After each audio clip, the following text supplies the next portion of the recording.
بس الاهم من كل ده، لو انت عامل السيت اب الجميل دوت ومحتاج ان انت يكون معاك كيبورد من اتش بي، لو احنا بنكمل كلامنا على اتش بي، فالمتوفر المره دي هي ال 9700 بروجرام الوايرلس كيبورد. الكيبورد دي انا بشوفها من افضل الكيبورد ممكن تعتمد عليها بعد الكيبورد بتاعت الابل. لو انت محتاج فعلا كيبورد لجهازك ومحتاج تبرمج اكتر من 20 زرار، كل الزراير دي هتكون فانكشن تقدر تعتمد عليها، وهوريك دلوقتي ازاي طريقه توصيلها وكمان خامات تصنيعها مع الابلكيشن اللي بيجي من اتش بي سنتر اللي هيوفر لك كل التفاصيل اللي انت محتاجها. بس خلينا بس نفتح العلبه كده بشكل مبدئي. طبعا اللون الاسود مميز جدا مع التفاصيل بتاعه الكيبورد المعدن، تعتبر من افضل الكيبورد اللي انت ممكن تشتغل عليه.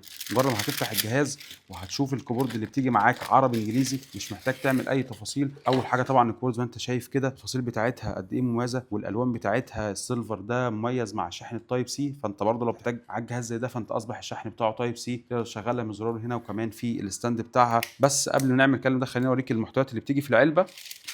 طبعا الشاحن تايب سي بتاعها هيكون متوفر بحيث ان انت تشحنها وتعتمد عليها، وكمان الكتيب البسيط بتاعها هيكون موجود.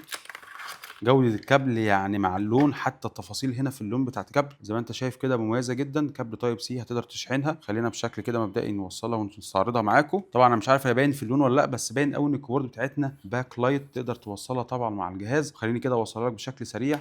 طبعا الابلكيشن هنا اللي هو اتش بي اكسسوري سنتر، هتلاقي الكيبورد بتاعتنا موجوده اتش بي 970 سيريس كيبورد. هتدوس عليها وبعدين تعمل اد ديفايس بلوتوث. مميز جدا طبعا ان انت لو مش يعني انت عندك السيت اب الكبير ده مش محتاج يكون فيه اسلاك متوصله تاني، لا خلاص دلوقتي انت الكيبورد معاك مجرد ما بتشغل الزرار من هنا اصبحت شغاله معاك. كل التفاصيل اللي انت محتاجها، طبعا 20 زرار زي ما قلت لك هتقدر تعتمد عليهم ان هم يكونوا مبرمجين زي ما انت محتاجهم بالتفاصيل اللي انت محتاجها، سواء هتشغل ابلكيشن معين هتستخدمه في البرمجه او تستخدمه في اختصارات معينه بحيث ان هي تسهل عليك الاستخدام. فكل التفاصيل دي هتلاقيها في الكيبورد المميزه من اتش بي. طبعا انت الكيبورد زي ما انت عارف انت ممكن توصلها على 3 اجهزه في زي الوقت لو انت محتاج لو انت معاك الدونجل ده، بس احنا طبعا محتاجين نوفر على نفسنا كل التوصيلات لان الجهاز طبعا تايب سي. فكل ده انت مجرد بس لو دوست على زرار البلوتوث هنا هتبدا تلاقيها ظهرت معاك هنا في النوتيفيكيشن. هنحتاج ان هو ندوس عليها تاني وخلاص اصبحت ظهرت معانا. هندوس بس على الارقام اللي ظهرت على الشاشه بس اصبحت كونكتد. طبعا زي ما انت شايف هنا لو دوست على اي حاجه كل الارقام كل الكتابات اللي انت هتبقى محتاجها هتلاقيها موجوده. الكيبورد الملمس بتاعها حلو جدا، الماتيريال بتاعتها مميزه، حتى كمان تفاصيل ان هي معنا فتستحمل معاك، شبيهه جدا بالابل وانا بشوفها افضل لان انت بتقدر ترفعها في المستوى بتاعها فهتكون مريحه معاك في طريقه الكتاب. طبعا موجود هنا الزرار بتاع الباك لايت 3 درجات. الباك لايت ممكن يكونش مبينين بسبب الاضاءه، بس طبعا بيقدر يحسن لك لو انت قاعد في مكان في التفاصيل دي كلها. طبعا زي ما انت شايف هنا زرار المختصرات دي هتكون ميزه كبيره عشان تقدر تعتمد عليها مع كمان التوصيلات اللي انت محتاجها لو انت محتاج توصلها على 2 بلوتوث في نفس الوقت، بالاضافه كمان للكت اللي جاي معاها الدونجل يو اس بي التايب اي. ده بالنسبه للكيبورد اللي احنا بنشوفها صفقه مميزه جدا الباكج بتاعها. وطبعا كيبورد جديده ومتوفره في منتج ستور. طبعا والاهم من كل ده لو انت محتاج كيبورد وماوس ففي الاوبشن الثاني ده ممكن يكون في فيديو ثاني، كيبورد باور وماوس اتش بي وايرلس